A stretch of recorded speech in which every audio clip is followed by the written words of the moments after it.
అండి ఈరోజు వీడియోలో క్లియర్గా ఫ్రంట్ పార్ట్ కటింగ్ అయితే చూపిస్తాను. అంటే ఫ్రంట్ పార్ట్ వేసేటప్పుడు క్రాస్ కటింగ్ అయితే క్రాస్గా వేసుకోవాలి, స్ట్రైట్ కటింగ్ అయితే స్ట్రైట్గా వేసుకోవాలండి. అంటే ఇది ఫ్రంట్ పార్ట్లో మనకి చంక దగ్గర కానీ నెక్ దగ్గర కానీ లాగేసినట్టుగా ఉంటుంది అంటారు. అది ఎందుకంటే మీరు ఎలా పడితే అలా క్రాస్ వేస్తే అలాగే వస్తుందండి. కోరాస్ మన వైపుకు ఉండాలండి ఫస్ట్, ఓకేనా? అది గుర్తుపెట్టుకోండి. బ్యాక్ పార్ట్లో ఫోల్డింగ్ అనేది మన వైపుకు ఉండాలి, అంటే నెక్ అనేది మన వైపుకు ఉండాలి, చంక అనేది మనకు ఆపోజిట్లో పెట్టుకుని క్రాస్గా ఇలా వేసుకోవాలన్నమాట. అప్పుడు మనకి నెక్ దగ్గర లాగేసినట్టుగా రాదు. ఎలా పడితే అలా క్రాస్ వేస్తే ఖచ్చితంగా వస్తుంది. దీనికంటూ ఒక పద్ధతి ఉంటుందన్నమాట. ఇప్పుడు యాస్టీస్గా బ్యాక్ పార్ట్ ఆధారంగా మార్కింగ్ వేసుకోండి. బ్యాక్ పార్ట్ ఆధారంగా మార్కింగ్ వేసుకునేటప్పుడు అంతా సేమే వేసుకోవాలి, కానీ సైడ్ జాయింట్ వైపుకు మాత్రం ఒక హాఫ్ ఇంచ్ ఎక్కువ తీసుకోండి. ఎందుకంటే మిడిల్ చెస్ట్ అనేది ఎక్కువ ఉన్న వాళ్ళకి హాఫ్ ఇంచ్ అనేది కవర్ అవుతుంది. తక్కువ ఉన్న వాళ్ళకి ఏంటంటే హాఫ్ ఇంచ్ అలా మిగిలిపోతుంది, కట్ చేసేచ్చు తర్వాత. మీరు అలా ఎగస్ట్రా ఖర్చు పెట్టుకోకపోతేనే ఇబ్బంది.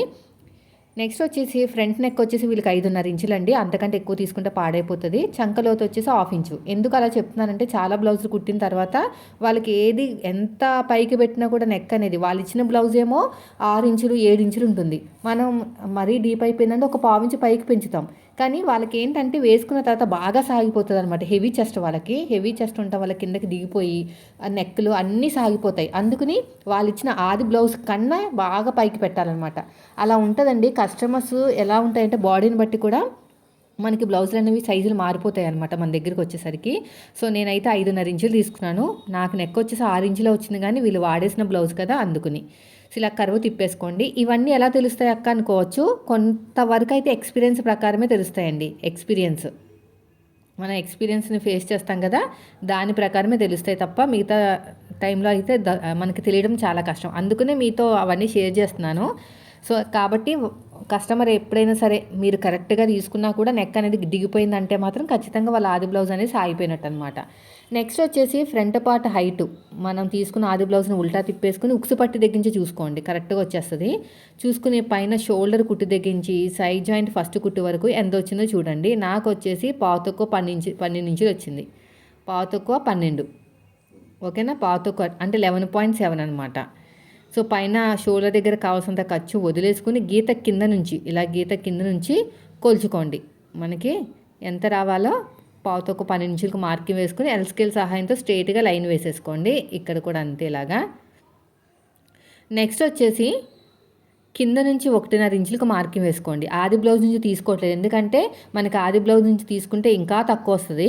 నెక్ పైకి పెంచాను కదా అందుకునమాట. ఇప్పుడు మన వైపు నుంచి 2.5, డాట్కి మధ్యన గ్యాప్ 1 ఇంచు. ఇప్పుడు డాట్ హైట్ వచ్చేసి ఖర్చులతో కలిపి మార్కింగ్ వేసుకోండి. ఖర్చులతో కలిపి నీట్గా మార్కింగ్ వేసుకుని ఇలాగా. తర్వాత ఇక్కడ కూడా అంతే, నెక్ దగ్గర ఒక హాఫ్ ఇంచు వదిలేసి ఈ రెండింటి మధ్యలో ఒక మార్కింగ్, ఈ రెండింటిని బ్యాలెన్స్ చేసుకుంటూ ఇంకొక మార్కింగ్. తర్వాత ఎలాగైతే మార్కింగ్ వేసుకున్నామో సేమ్ అదే విధంగా కటింగ్ చేసుకుంటూ వెళ్ళిపోండి.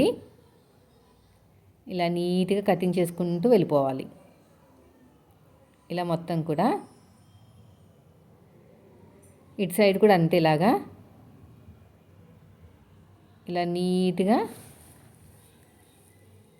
కటింగ్ చేసుకుంటూ వెళ్ళిపోండి. సో ఇప్పుడు అయిపోయింది కదా, ఇదే మార్కింగ్ అడుగు భాగంలో కూడా వేసుకోండి. ఇక్కడ నీట్గా ఇలా కట్ చేసేయండి.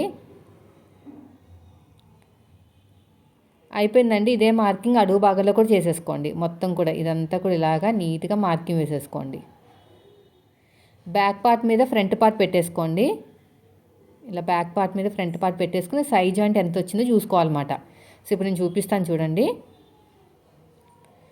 ఈ బ్యాక్ పార్ట్ ఉంది కదా, దీనిపైన పెట్టేసుకోండి. ఇలాగా పెట్టేసుకుని దీనిపైన కూడా అంతే ఇలా పెట్టేసుకుని ఇలా మొత్తం యాస్టీస్గా మార్కింగ్ అయితే వేసేసుకోండి. పైన ఒక పావు ఇంచు టేప్ని వదిలేయండి. నాకు వచ్చేసి ఒక 2.5 ఇంచులు అయితే వచ్చింది నాకు.